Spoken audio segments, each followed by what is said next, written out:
wabarakatuh. Selamat malam. Perkenalkan, nama saya Yayang Hendra Gunawan. Saya merupakan peserta Sekolah Paralegal Advokat Sukdi Tumi Pengata SHMH. Izinkan pada malam hari ini saya berbagi pemahaman saya mengenai materi yang diberikan pada pertemuan ketiga dengan tema permohonan PKPU dan kepailitan. Merujuk pada Dasar Hukum Undang-Undang Nomor 37 Tahun 2004 tentang kepailitan dan penundaan kewajiban pembayaran utang. Jadi ada dua metode untuk penyelesaian sengketa. Yang pertama adalah dengan mengajukan gugatan perdata di pengadilan negeri. Namun proses pemenuhan haknya memakan waktu yang lama dan biaya yang lebih mahal. Dikarenakan putusan pengadilan negeri masih bisa dilakukan upaya hukum, yakni banding di pengadilan tinggi, kasasi di Mahkamah Agung, bahkan bisa diajukan peninjauan kembali atau PK. Opsi yang kedua, mengajukan permohonan pernyataan kepailitan ataupun penundaan kewajiban pembayaran utang.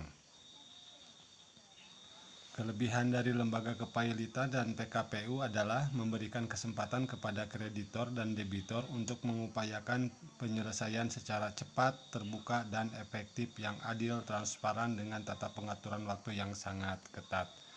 Jadi dengan mengajukan PKPU itu ternyata waktunya bisa lebih singkat dibanding dengan pengajuan gugatan perdata di pengadilan negeri. Jadi di pengadilan niaga itu waktunya dia lebih cepat.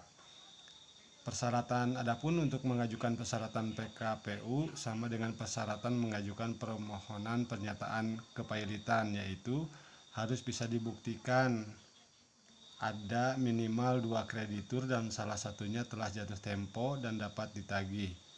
Permohonan PKPU dapat diajukan oleh debitur atau oleh kreditur. Pengajuan permohonan PKPU dapat melalui dua cara. Yang pertama sebagai tangkisan dari permohonan pernyataan pailit dari kreditur. Yang kedua, permohonan penundaan kewajiban pembayaran utang oleh debitur atau kreditur. Lalu tujuan dari PKPU itu sendiri dari sudut pandang debitur adalah kesempatan untuk melakukan organisasi ulang utang-utangnya dengan perlindungan hukum terhadap keberlanjutan usahanya. Dari sudut pandang kreditor, media untuk kreditor yang masih menganggap bahwa debitornya memiliki prospek yang cukup baik untuk melunasi sepenuhnya utangnya.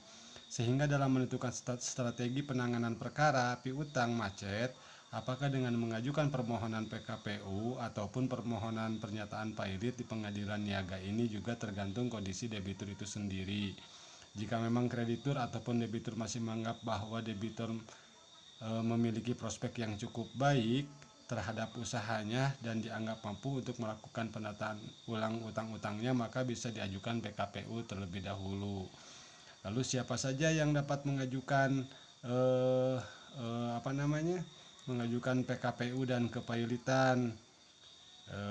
Orang perseorangan atau lembaga, ya, orang perseorangan ataupun lembaga yang dapat mengajukan pengajuan PKPU maupun kepailitan. Tentunya permohonan pernyataan pailit dibuat secara tertulis oleh advokat, kemudian didaftarkan di Kepaniteraan Pengadilan Niaga tempat domisili debitur sesuai dengan pasal 3 ayat 1 Jungto pasal 2 Undang-Undang Kepailitan PKPU. Mungkin dari saya itu saja. Terima kasih banyak. Mohon maaf atas keterlambatannya mengirim daripada video monolog materi pertemuan ketiga tentang permohonan PKPU dan kepailitan. Assalamualaikum warahmatullahi wabarakatuh.